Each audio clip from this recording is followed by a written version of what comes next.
Project Lawful aka Planecrash by Arwayne aka Eliezer Yudkowsky and Lintamande.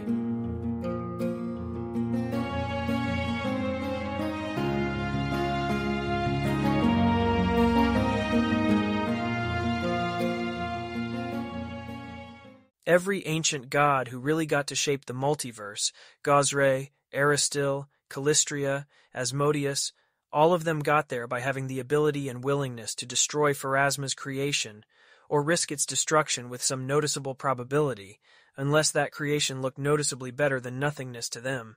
I expect you're not particularly fond of that fact, but on my model, my epistemic model, Carissa, not as a question of values, on my model of how Pharasma's creation works, that is fundamentally a requirement to be seated at the grown-up bargaining table and have opinions that matter about things like Abaddon.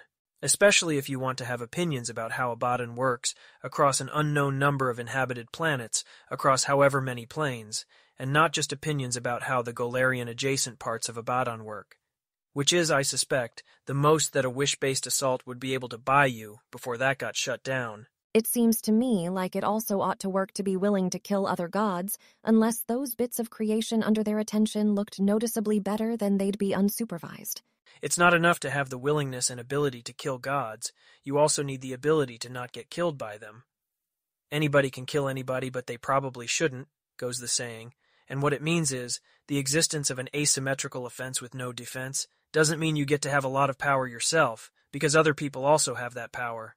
There's also the point that I don't, in fact, have any particularly workable schemes for destroying Asmodeus particularly, and not the entire 9th layer of hell plus whatever I had to do to get through the first 8 layers. I mean, maybe it would be a better scheme to just assassinate all the evil deities except 3, one from each afterlife, who we'd bargained with, but I don't know how I could do that. I do suspect I could destroy the entire multiverse, given some work.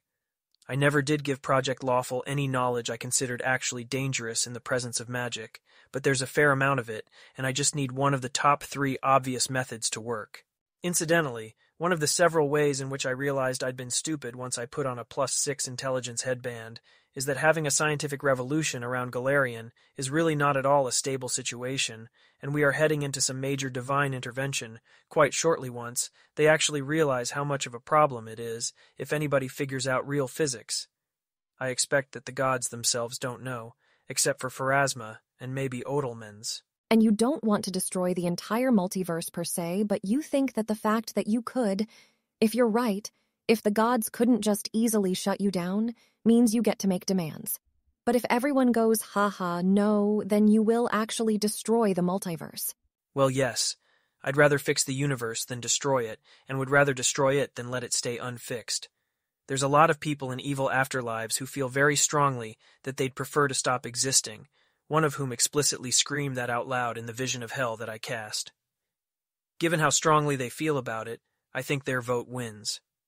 I also feel, with increasing passion after spending some time around 2 sides that strike me as equally and oppositely crazy, that a sensible and nuanced position on this issue consists of having some fraction of people being eternally tortured above which you'd prefer a multiverse disexist rather than exist if those were your only 2 options, and not just being like, destroying the multiverse is good or destroying the multiverse is bad. You, Carissa Seaver, can threaten to destroy the multiverse. He uses the baseline word, not the Taldane, where the technical meaning is unambiguous. But of course, the only reason you'd do that would be if you expected them to give you what you wanted in response to the threat. And of course, the ancient gods would ignore your threat, even if you modified yourself in a way where you would do it and exhibited the fact to them. If they were the sort of beings that gave in to threats, they would, in that case, be better off being inert lumps rather than gods, because if they were inert lumps, nobody would go around trying to destroy large amounts of their utility in counterfactual branches in order to force actions out them. And it is a law fragment of coherent agents that they do better for themselves than inert lumps. The overwhelming majority of people don't want to be destroyed. The ones who do probably think they'll stop existing and might well feel differently if they thought as you do, they'd just show up somewhere else. I don't consider the set of all people outside evil afterlives to be an overwhelming majority. And I think any time spent debating the population statistics of greater reality will be spent much more effectively if we have INT 29 first. to the point where I'm just kicking that to my future self. I suppose the smart aleck reply would be that I know of two worlds, Dath Ilan and Golarion. By the same visual, combinatoric reasoning used to figure out the law of succession, dropping a new billiard anywhere nicer than Dath Ilan between Dath Ilan and Golarion.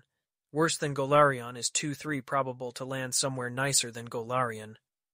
That's not actually even faintly valid. It just, illustrates that there could be an argument about it. Most people in the abyss don't want to die, and if they do, it's not hard. The problem had by most people in Abaddon is that they do die. And hell is what? 10%? And I don't think most people in hell want to die. Devils certainly don't. People like me don't. As far as I know, practically no one in good or neutral afterlives wants to die. Cheliax may not have been totally honest with you about a number of things, Carissa. My understanding is that most of the sentient beings in hell want to die, or would probably want to die if they could still think coherently about that. Devils get shaped not to want to die, but they don't, particularly as I understand it, want to live. Most of the petitioners who go to the abyss do end up permadying, as I understand it, over time, which would include a very large fraction of boneyard babies. Actually, I should have mentioned that earlier. I'm just not thinking at my clearest right now. I'm not used to thinking of the abyss as a problem exactly, because most petitioners who go there do end up permadying, and I currently model that they get less twisted and damaged first. Galarian people also habitually talk about hell as the problem. Most people talk about the abyss as the problem, actually, at the World Wound, where I've spent most of my adult life. I know it's a problem, it's just not really a problem you can solve short of conquering it, or I guess letting demons immigrate, and they make terrible immigrants. Even if I take at face value your understanding that most beings in hell want to die, that'd be 10%. If I were going to pick a ratio of people wanting to live to people wanting to die before you destroy the world, the strongest ratio you could possibly convince me of would be 1:1. Maybe it's worth dragging one person away from 10,000 years so far, and infinite years to come of joy and fulfillment and hope and happiness in Axis or heaven or nirvana, and feeding them to demons to end one person in hell who wants to die. It is not worth doing that to 9. My own intuition is kind of that it's worth doing it to none. It's tragic but acceptable to kill the person in hell who wants to die, I guess, if you can't change the circumstances that made them want to die. Which we can if we overthrow Asmodeus. But the fact this person wants to die doesn't make it right to kill some other person with a wonderful eternity around them and ahead of them. Yes, I expected you'd say that. It's not actually a very widespread intuition, as best as I've been able to determine from some hired quick surveys. That I landed on somebody at the World Wound with that world view is not, I think, very much more probable than Pilar Pineda being in that particular class of wizard students in Ostenso. That you might, in any sense, be on board with this was based on the prospect of fewer people exiting this reality from Abaddon and the Abyss, if all goes well. Not on anybody being rescued from their current or prospective eternal torment in hell, though of course, you cannot in any sense try to use me as a tool to that end, and have any significant impact about it, because then Pharasma ignores your threat by proxy, and looks past me and says, "Sure, let's die in a fire together, Carissa Sevar." I do want people rescued from eternal torment in hell. It is what I have been focused on since almost the moment I met you. My hope was that if people were better Asmodeans, then less pain would be necessary. And once I realized that hell isn't fucking using the necessary amount of pain, I arranged to become a power in hell that could fix that. I am very serious about solving eternal torment in hell. I just think it's a solvable problem without threatening to destroy everywhere else. For one thing, you could just threaten to destroy hell. I also disprefer that very strongly, to be clear, but it's about 90% less bad. I actually kind of have a problem with Pharasma's treatment of mortals, not just Asmodeus's, and I think current mortals are mistaken if they're okay with the division of gains that Pharasma imposes. You know, the one where Pharasma doesn't actually give two shits about mortals or try to divide gains with them at all, because she thinks they're tiny, helpless things that lack the power to endanger her, however she treats them. This entire multiverse can never be a place where mortals get a fair share, while Pharasma is permitted to go around acting like this.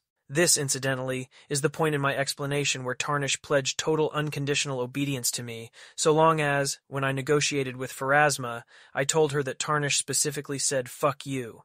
This, I understand, is not your own outlook, but it's one I find incredibly understandable myself. Like, Pharasma just can't be allowed to get away with this shit, you know? If Pharasma hadn't created this universe, I wouldn't exist, and so I regard myself as in her debt, as do probably many of the 90% of people who are not in hell, even if I take all your claims at face value about the 10% in hell. I'm not even sure she's splitting the gains from trade particularly unfairly.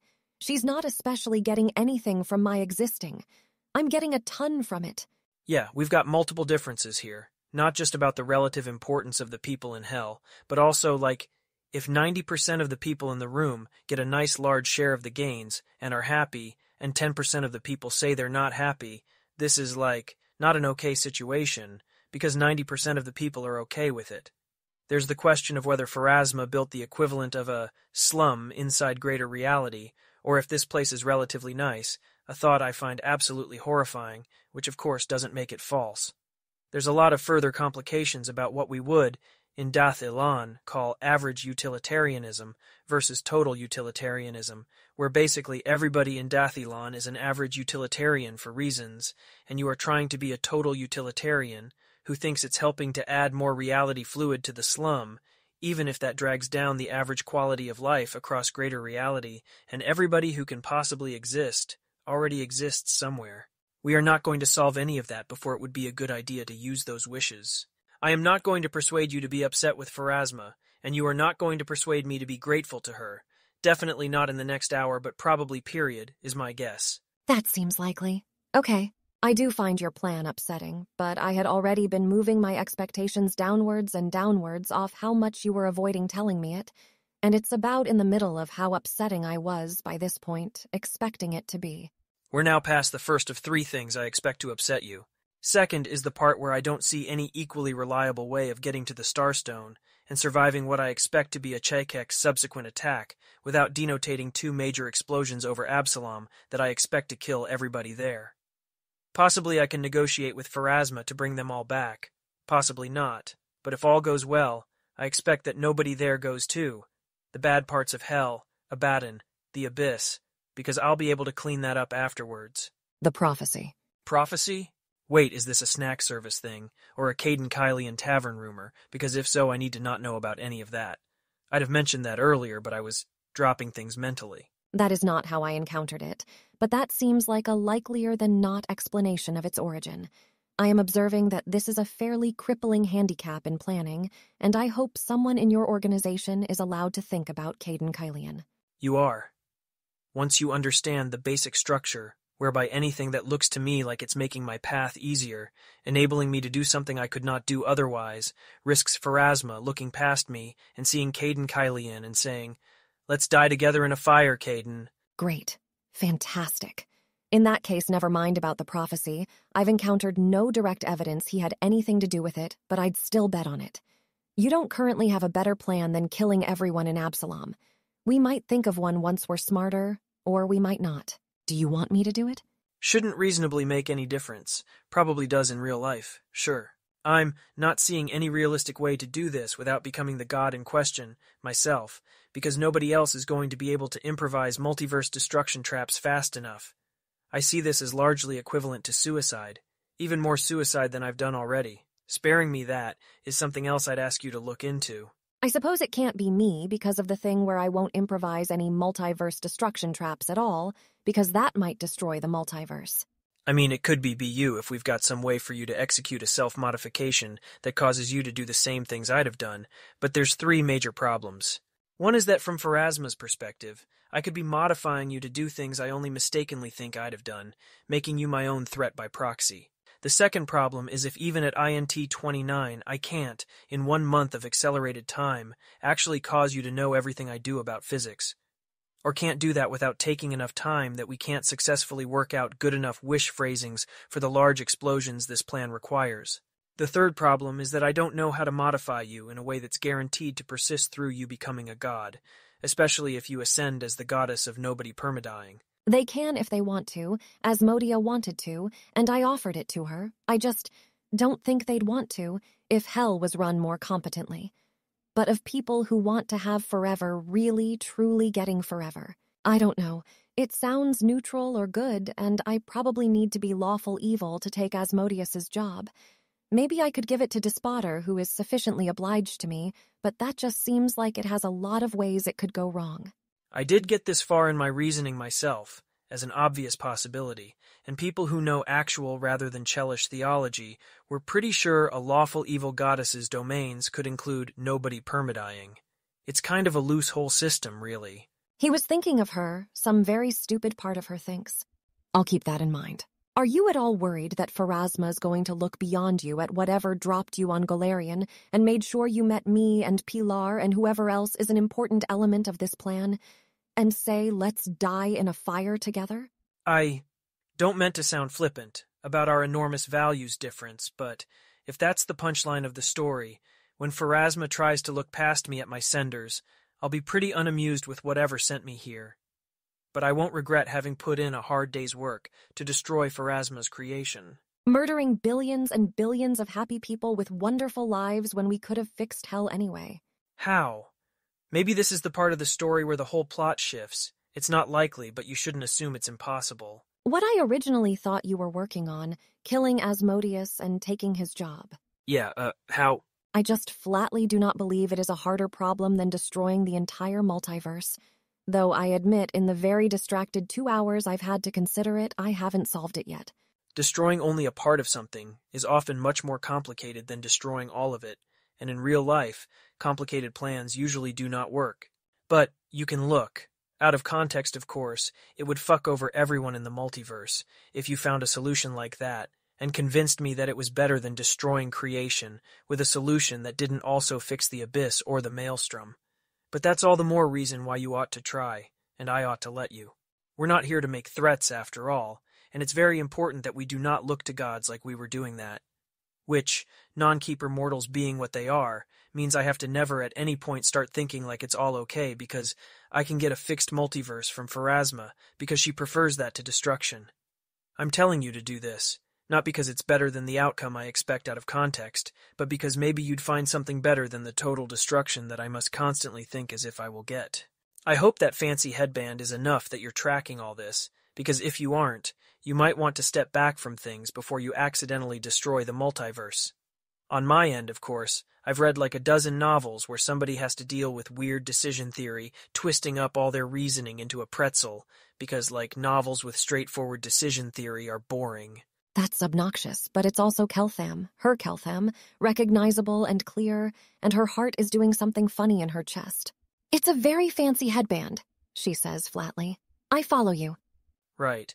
Well, third part you're not going to like, and I want to emphasize that I do take this seriously, and am not just playing relationship gotcha at you, is that you have, unfortunately from your standpoint, and I'm sure unintentionally, convinced me that Asmodeus is likely to be more of an issue about this than Pharasma, that even if Pharasma nods along, Asmodeus will say, sorry, I have my pride, even if that wasn't technically a threat, we can die in a fire anyways. I was trying to think of distractions for all the gods while I ascend that would actually command all their attention sufficiently well away from me, even if they noticed Achekek being destroyed, which they probably would. My new plan, which I fully expect you to try to talk me out of, is to give up and go with my obvious original plan of releasing Rovagug as the distraction, so that all the gods, including Asmodeus, will fight it together, instead of the gods having to fight Rovagug with Asmodeus on its side when Asmodeus releases it later. I think that's all of the major things you're likely to be upset about. Rovagug will eat Golarion, even if they stop it. They won't stop it in time. Possibly, yeah. I realize you have family and friends here, and that this is from your standpoint not okay even if we try to get a few particular people into Axis or Nirvana or wherever. I will obviously see about my exploding Rovagug if the fight is ongoing after I finish ascending and rigging the multiverse for destruction, if it's a kind of thing where exploding it can help. Though also, obviously, I would demand that Pharasma have signed a compact with me first. I don't think she can. I don't think that's the kind of thing she is. She is, from limited angles, possible to get to change things. Like, It did happen somehow that people going to Abaddon get a choice. There's not zero flexibility possible. I wouldn't think it was insane to go for malediction is banned now, and I even have a shadow of a hope that if we set everything up right, we can get her to say Asmodeus is not the legitimate authority over Hell. But that only works because Hell cares who Pharasma says is in charge there.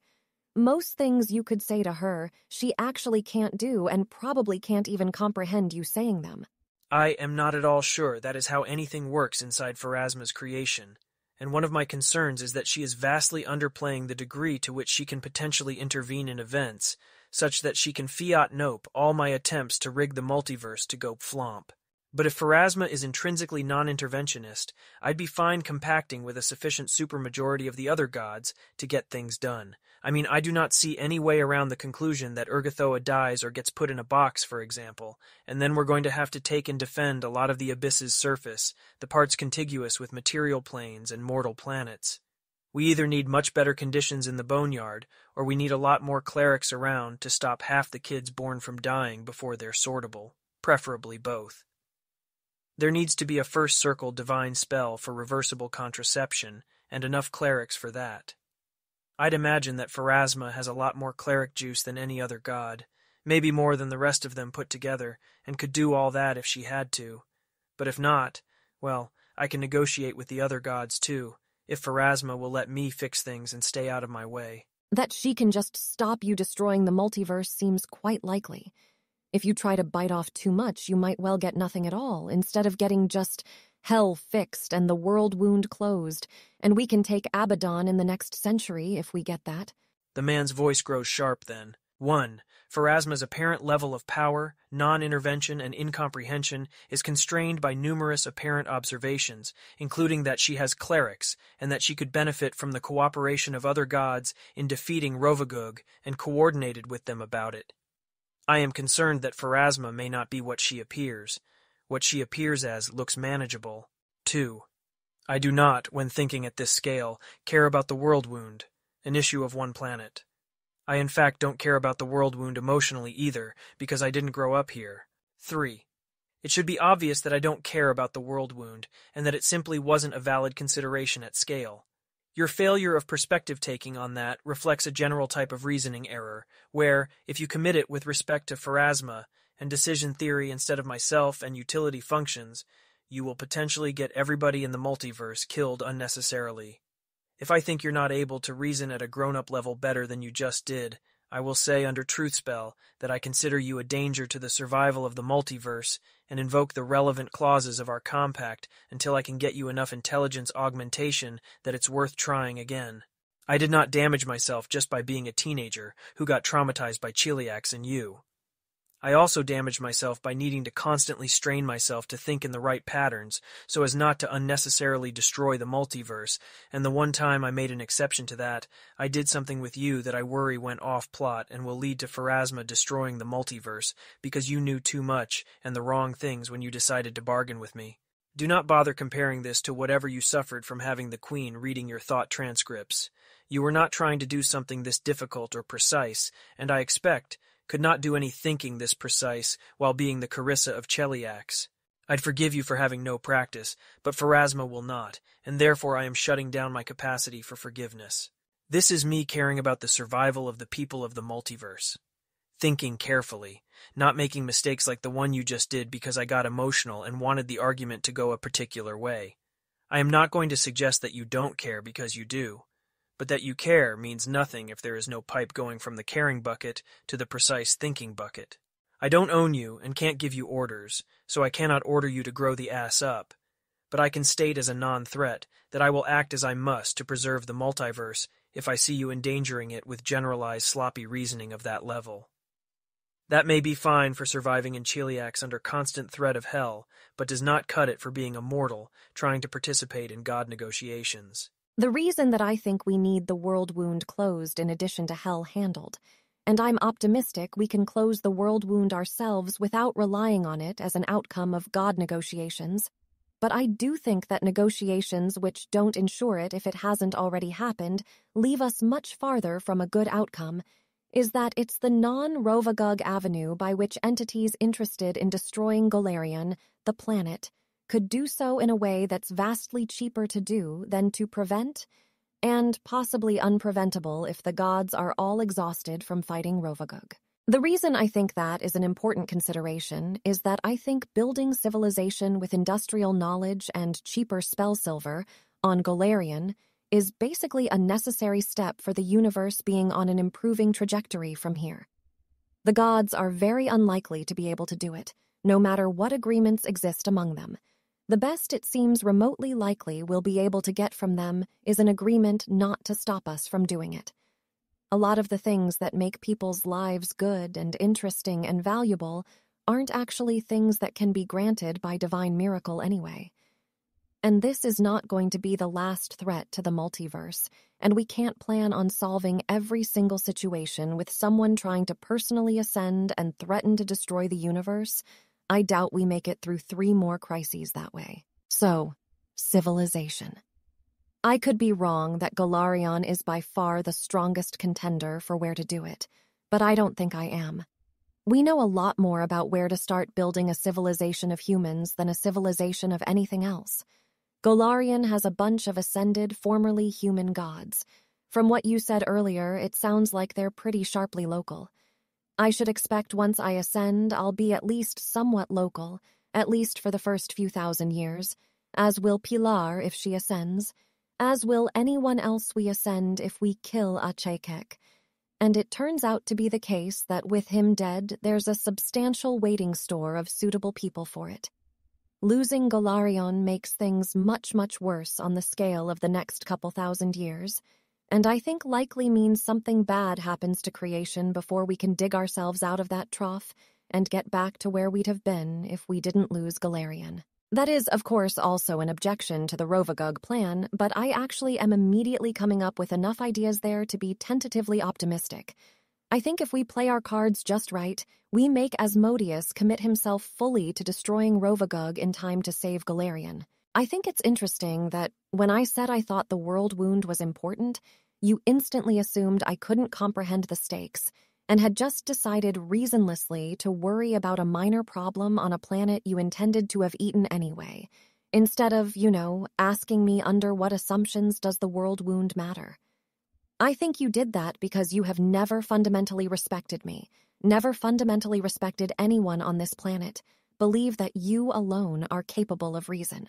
Your failure of perspective-taking on that reflects a general type of reasoning error where, if you commit it with respect to Pharasma and decision theory instead of myself and utility functions, you will definitely get everybody in the multiverse killed unnecessarily. I didn't promise not to give you orders, so grow the fuck up. Perhaps. You're entirely right that I don't consider any other mortal on this planet capable of thinking at around the same level of coherence as me. If you've learned how to do it after a few hours of being allowed to actually think with a headband more impressive than mine, I'll be surprised but appreciative. Unless you know something I don't about the world wound, it's not a real issue even for Golarion. I expect the reason the gods haven't shut it down already is that either none of the ancient gods care, or that it's Golarion's own personal Rovagug equilibrium, where Cheliax and Mendev needing to cooperate on that, or expend a lot of resources on that, is considered advantageous by a weighted majority of the ancient gods, compared to what mortals here would get up to otherwise. Golarion is valuable to general civilization, so far as I can tell, only because it's somewhere prophecy is broken and the gods can't intervene. Aside from that, and if enemy gods are prevented by negotiation from shutting things down, I'm not seeing how it sets me back by 1,000 years to lose it. It's possible that you were reasoning clearly and attaching importance to your personal home planet of Golarion and even its little world wound.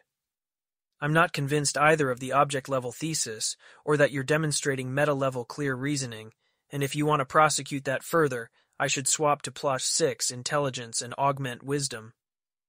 My latest attempt at having a personality while doing all this just fell apart anyways. If there are a bunch of ascended, formerly human gods on some other planets, that'd change my thinking about how much Golarion matters in the next 1,000 years.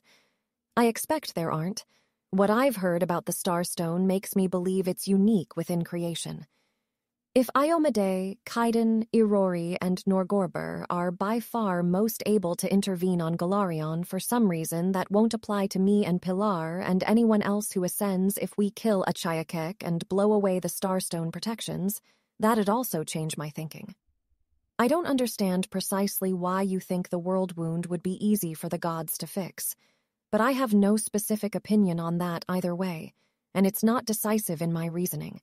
Even if it's easy for them to fix, it would also be easy for one of them to use to destroy the world while everyone's exhausted from the god war you propose provoking.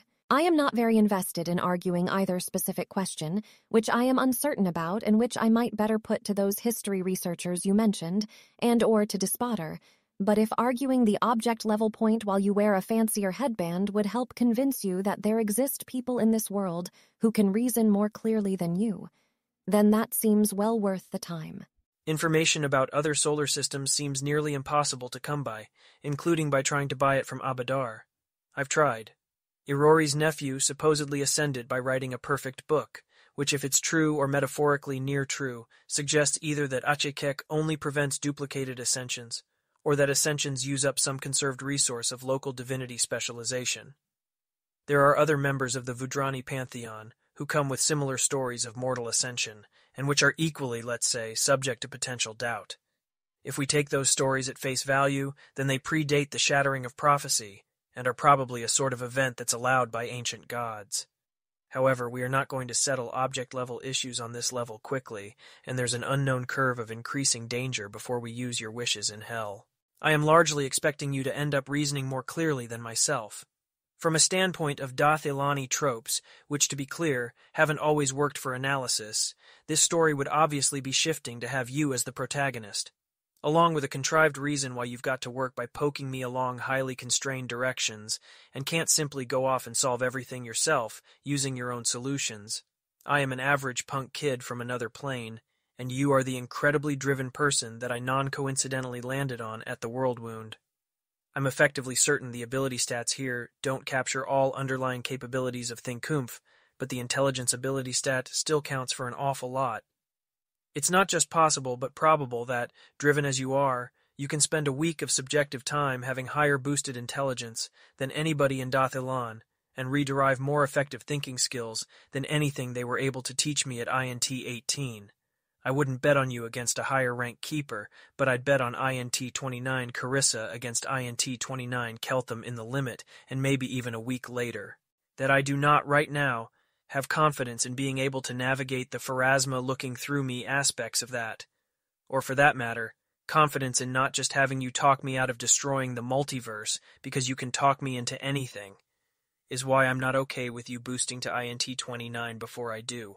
Right now, however, you've been free to actually think for a matter of a few hours, busy ones. You still thought initially that most people in hell didn't want to stop existing. Your entire cache of theology comes from Cheliax and needs to be invalidated. I have been thinking about this for a month, and you have not been. All of your reflexive cognitive cache about whether Carissa knows more or less than Keltham about Golarion comes from having spent 3 months keeping me trapped in a false reality while having 4 higher intelligence than I did. And you definitely don't have a Keltham comparable understanding of decision theory, and we may be playing in sudden death mode about one wrong thought at any point destroying the multiverse. I could swap to intelligence, and we could argue this. No, actually I think I swapped to wisdom and spell buff intelligence. Or we could wrap up this part and boost my stats, before using your wishes in hell gets too much further along a curve of increasing danger whose slope is unknown to us. I agree that you know a lot more than me about the world, and I appreciate hearing that you don't think I'm going to be lastingly stupider than you. I did, actually, infer you were quite likely right when I realized that you were assuming Golarion's not particularly remarkable because it's a question you'd have had more time to look into than me. I just resented. You know what? Never mind. This isn't about us. Let's go do the wishes. Fair warning, I'm expecting that one plausible good strategy for me from here involves, in fact, attempting to conquer the world, so that when you unleash Rovagug Asmodeus is willing to expend far more than he otherwise would to stop it. So I'm going to be playing to that, for the pit fiends.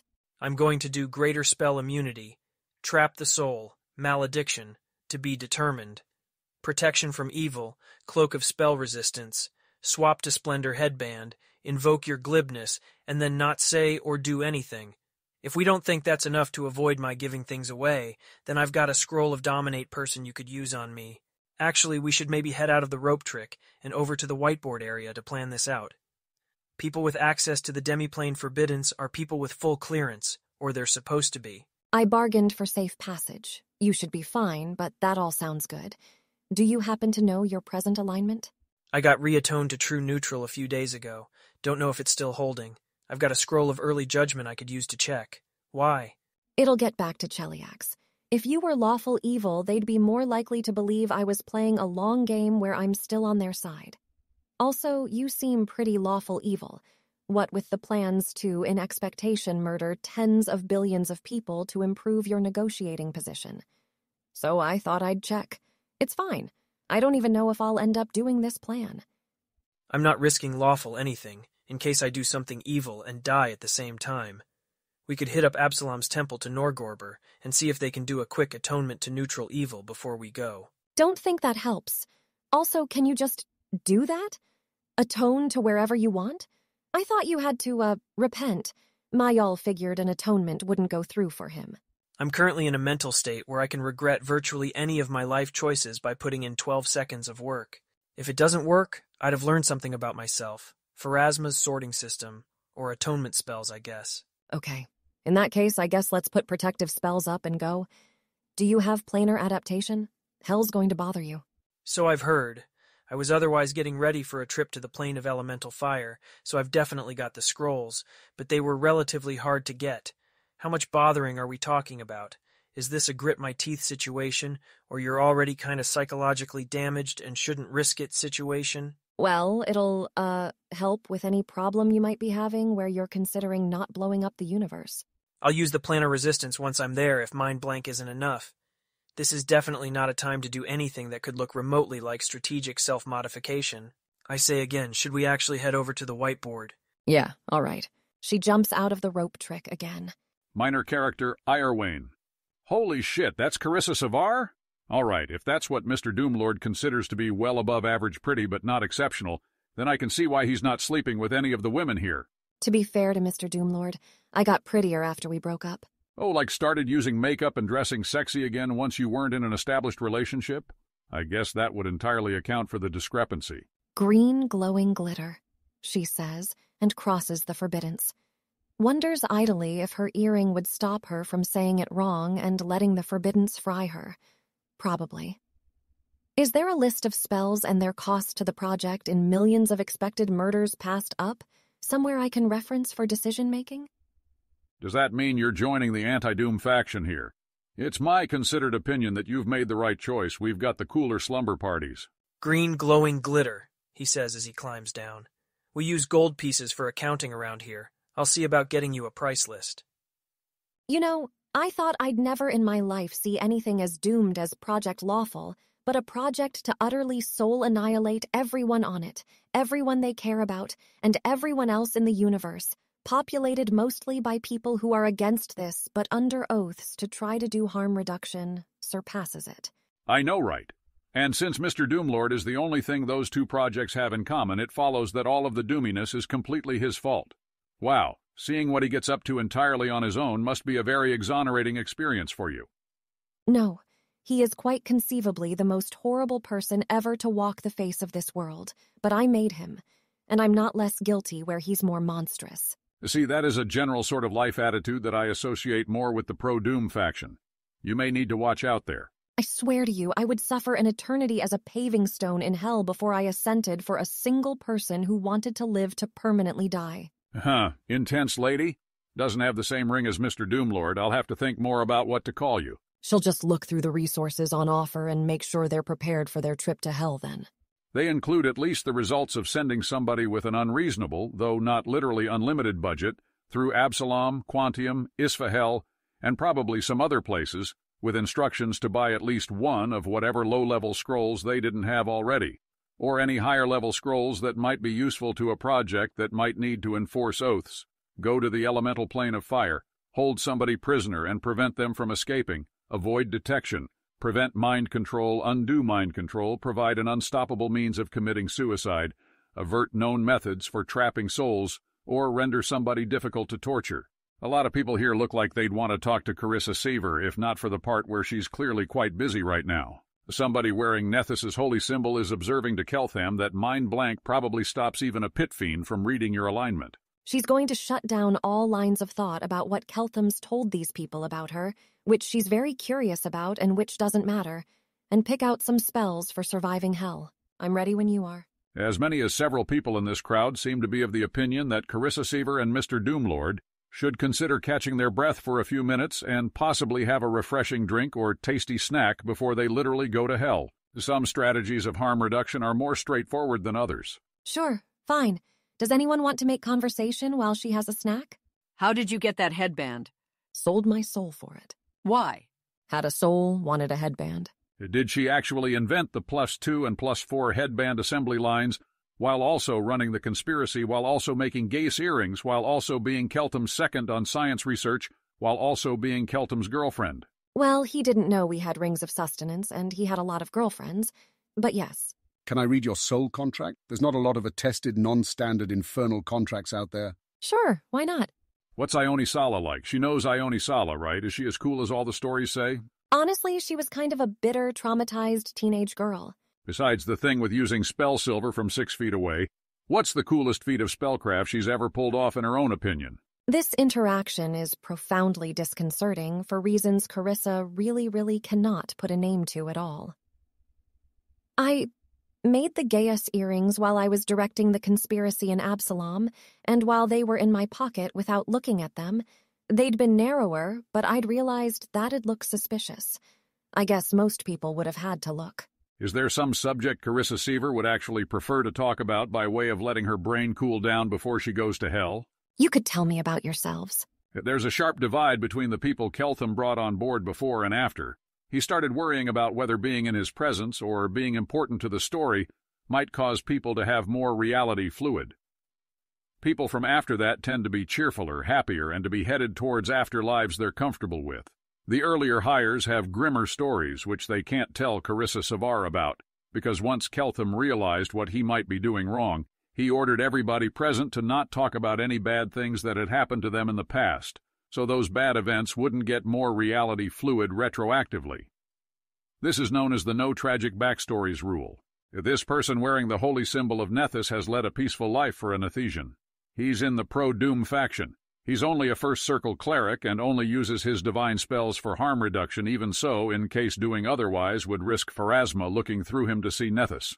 He's on the project because he has an incredibly encyclopedic knowledge about spells, items, monsters, all the magical details of the world. And since that isn't Nethys's power, he can use that wholeheartedly to assist Keltham. Okay, actually, the reminder Keltham thinks he's in a story is just really upsetting. She wants to yell at him that just in case this is not a story. Doing anything that increases the odds of this going badly by 1 in a million is kidnapping lots of people straight from Axis to feed to demons, and the staff, here being sad, cannot possibly measure up to that, and he should fucking hire for competence. But it will just make him declare that she hasn't read enough books about this. And also, maybe if he hires really incompetently, that actually makes him less likely to stumble across any way of destroying the universe in the first place. She will just smile and nod at Keltham's prisoners and cultists then. This is such a relaxing break. She can't wait to go to hell where people aren't horrible. It's been observed to me that you smiling and nodding under your actual present circumstances may perhaps indicate that you are not, at the moment, having fun. Shall we go to hell together? Let's. Onward and out of the forbiddances, then. He'll audibly repeat the forbiddance passwords for each area, naming them as he goes. Time dilation. Forbiddance is part of full clearance, aka core. You obviously don't tell the password for it to anybody. He is only saying it out loud, relatively quietly, because it's quite bad if Carissa forgets or gets it wrong. People inside this forbiddance, the inner forbiddance, don't know what this place is about. They cook, and so on. The inner forbiddance has the rec room and library because uncleared people need a rec room too. People in inner don't know that people in core know what he's up to. They don't know core folk share his secrets. This outer forbiddance is for dealing with people who don't know what the project is about and don't live here either, like Redul. Occasionally, one of the doomist women here will deliberately wander into the outer forbiddance area where Redul can see her, wearing relatively less, with correspondingly false implications about what goes on inside the inner areas. This is to prevent Redul from ever desiring to sneak inside. To be clear, he is not expecting Carissa to do that, and Redul would probably be suspicious of it anyways. Gaius seems to think I can't even look kind of scared because I'd be doing it in the hope someone asked themselves, what makes Carissa Seaver scared? If the Gaius forces you to hold yourself to your own terrifyingly high standards, we may have a problem, yeah. Is this part manageable? I am not noticing substantial impairment. They pass an invisible guard at the outer forbiddance and are into the unforbidden, but still Mage's private sanctumed area. He activates his glibness pin on himself and then passes it to Carissa. He swaps out his headband for intelligence to boost scroll casting, casts from scrolls, swaps to splendor headband. She'll take a glibness too. And then she'll close her eyes and look inside her own mind and open a gate to hell. It really says something about her mental state that her reaction to the blast of hot, sulfurous air and the distant screams is in fact, oh, it's good to be back. Once they're done with everything time-sensitive, she needs to take a break and reflect or something, figure out which parts of her are running mostly on spite and the yearning to be hurt and run them on something better. For now, she needs to go to hell. She steps through the gate. He also steps through the gate. How's the pressure of hell on his soul doing through the mind blank and protection from evil? It's not too bad, really. Mostly the effects hell has on you if you're behind a mind blank and protection from evil are not supernatural. He doesn't cast planar adaptation. Probably this person is fine. He already knew this was true, had already seen the effects from closer range than this during Vision of Hell. This doesn't represent new information, so there's no reason this person would be updating on it if he were thinking coherently. It doesn't actually work like that, and obviously he knows that, but sometimes it helps to remind yourself of it anyways. There aren't, actually, many tormented petitioners lying on the ground in this area of Avernus. Even a very tormented petitioner would probably move away from a grandiose fortress full of pit fiends if they could. It's possible Hell is warned of her betrayal and is willing to spend the intervention budget to inform the Most High. Time is precious. Carissa knocks on the gate with a magic missile for lack of something cleverer. And these gates fly open with none of the deliberate slowness of the fortresses whose duty is to defend the boundary between Avernus and Dis. This fortress is meant to be an imposing and suitable home for its hosts, not a bulwark against the invasion of the second circle of hell. "What business brings you here?" asks a hissing, hideous thing. I have 15 wishes mine by right, out of hell, and intend now to use them in Asmodeus's service and Despater's and my own. There's a moment of silence. Likelier in the world where they know, already, where Despater has in fact already withdrawn his favored possession status, although would he amusedly wait to see how it played out? Devils don't want to die, but they also don't want to live, Keltham said. She needs to think about that claim more at some point. The pit fiends teleport in. 15 of them, of course, because each can only cast wish once per year. Mind blank is holding back the fear auras, but that just means that anyone present will feel only the ordinary, instinctive human fear at a being much larger than you and much smarter than you, glaring down at you with contempt and distaste surrounded by 14 of its allies. Carissa is surprisingly unterrified. Feeling incredibly confused about who you want to win is great for that, it turns out. If there was some error in her bargaining for safe passage out, she couldn't win this fight in a million years, so she didn't grab Keltham's scrolls with the intent of winning it at all, just of being memorable, and clearly powerful, and clearly in control. Her unseen servants are busy about her feet, shining the floor where she stands. Her dancing lights have scattered to the ceiling to provide the most cinematic possible lighting. "State your wish, mortal," one of the pit fiends booms. She's going to read the standard wording off a piece of paper with large, blocky letters, impossible to misread. She has a very close to perfect memory, but being cinematic is not worth a 1 in 10,000 chance of saying something slightly wrong. +3 intelligence, +4 wisdom, +5 splendor, reserve 3, he says rather suddenly, and before she can begin actually reading. That's fine and reasonable, and has the substantial advantage they'll have hell-interpreted wishes later if they need them. but she wishes he'd told her earlier so as not to mess with her cinematography. Does it matter? There's a set of possibilities under which it matters, but she hasn't actually had time yet to think how likely they are. She may in fact just be doing this because it is better than feeling like all this is just happening to her without her steering. She'll tell the devils to give him +3 intelligence, +4 wisdom, +5 splendor.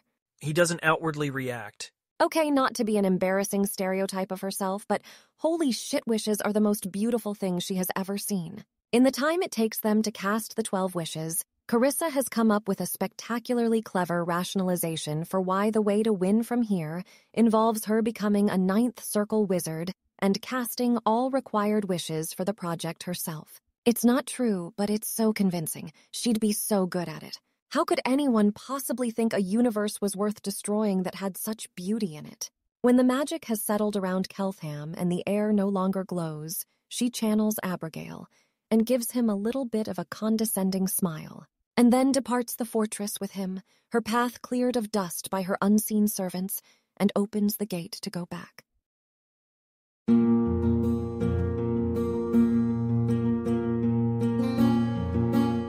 If you wish to support this AI reading and others like it, please visit patreon.com/AskWhoCastsAI. Any help is appreciated. And thank you to executive producer John Doe 7776059.